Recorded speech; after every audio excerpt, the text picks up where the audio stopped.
What's up guys, Jeff Cavalier, ATHLEAN-X.com. So I'm sure you've been told to do lots of incline bench press if you want to build your upper chest. And of course, if you want to get that lower chest, you're going to want to make sure that you do lots of decline bench presses as well. And you don't want to forget the all-important flat bench press to work the overall development of your chest. And of course, don't forget to do dips, because dips are a great way to build your chest.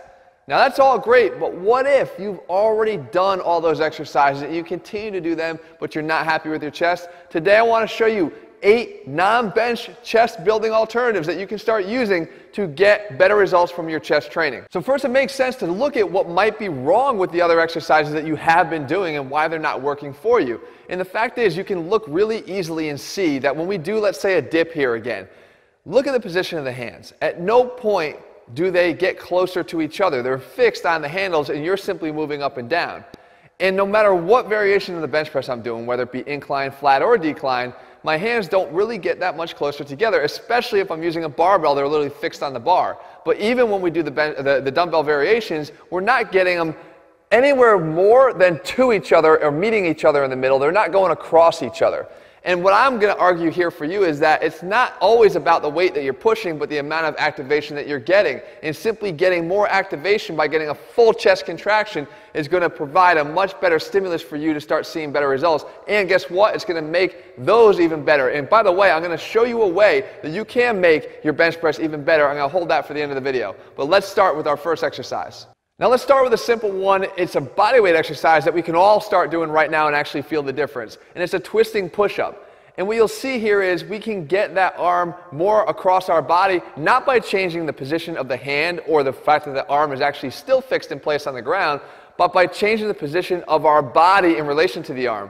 So you can see that a regular push-up here, I'm fixed in space, but with this twisting push-up, I'm actually turning into the arm. So as I turn in, look what's happening here. If I hold my arm out in front of me and I turn my body into it, I've got this relative adduction. I've got the crossover that I'm looking for. And you can literally alternate sides left and right and feel the difference in the contraction. And I promise you, if you've struggled to see your chest grow, do these just to at least get yourself activated and have your chest start working more, and you're going to see better results from doing them. The next one here is called the plate squeeze, and this is actually really fun to do. And we could do it either as a chest activator right before the workout, or you could even do it in drop set fashion after some of those big bench exercises. Because remember, we're not going to abandon them completely. We're trying to make them work better for you. And in the plate squeeze, what I'm trying to do here is, yes, I'm only getting the plates to be able to touch in front of me in the middle, but I'm thinking about trying to push them through each other. If I can crush them right into each other, that would be ideal. And what we're doing is getting maximum chest activation here, because we have this very strong isometric.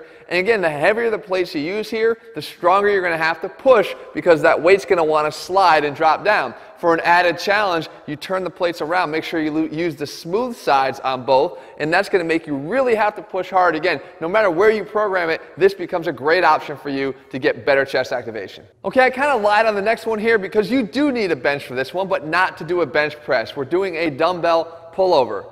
And again, you might think, wait, dumbbell pullover is a back exercise. No, it can be a great upper chest exercise, because look at how I'm doing it. The key here is not to pull with your elbows. Okay, you're not trying to lead with your elbows and let your elbows stay flared out on the sides of your body, because that becomes a great lat exercise. But what I can do is I could take my hands and squeeze them together. I'm actually trying to turn them in like this as I pull down. So I'm squeezing my hands together, trying to adduct my hands into each other to pull the dumbbell forward. And I don't come all the way up. I'm trying to maintain that tension on the upper chest, and that happens in that fully stretched position and then up only about 30 or 40 degrees. If you've never tried this exercise with the intention of using it for your upper chest, try it. I promise you guys, you'll be surprised at how much you can recruit the area of that chest that usually seems to be hard to recruit for a lot of people. The next exercise up here is a dumbbell floor fly. Now you're probably saying, but I've done lots of flies before. But if you're not doing them on the floor, you're losing an opportunity to create a stimulus for more growth. See, here's the deal. When you do an unsupported chest fly on a bench, your shoulder becomes instantly jeopardized, and the health of your shoulder becomes a high risk for doing that exercise, because it simply is too much load for it to handle. with this arm in this outstretched, unsupported position. But when we do it on the floor, we don't just get support and therefore a safer alternative, but we get a better option for building a bigger chest and for better recruitment. Because we know we can still take advantage of the benefit of the fly, meaning the adduction component of the exercise that's lacking in the dip and the bench press, but we can do this here with a heavier weight.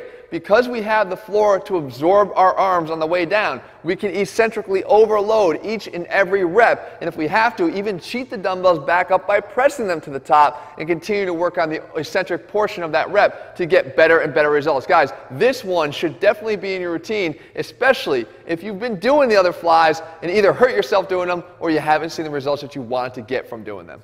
The next two exercises up here are going to be in the crossover category. And as you can see right here on the 3D crossover, that we are getting that adduction that we're looking for. We're going beyond midline, which makes this a great way to get peak contraction of your chest.